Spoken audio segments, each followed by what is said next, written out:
Rehefa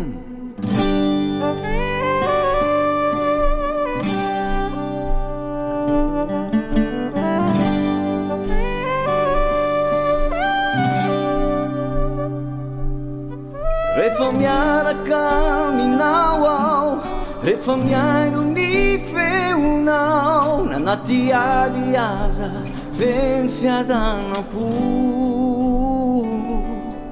Ny masoandro mitsenay, ny maraina feno fity, satria manjaky anao Kristy. Mitoerao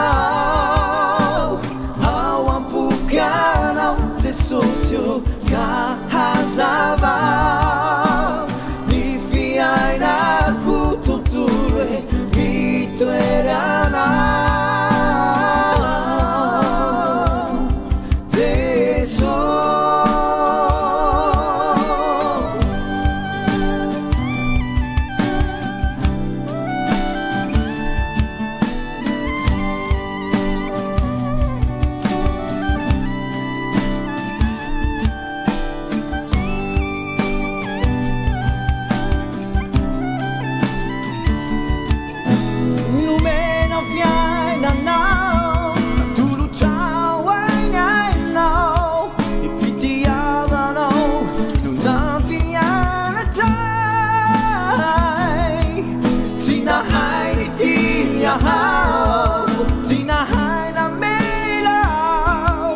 Nefa ny herinao maefa ny rehetra,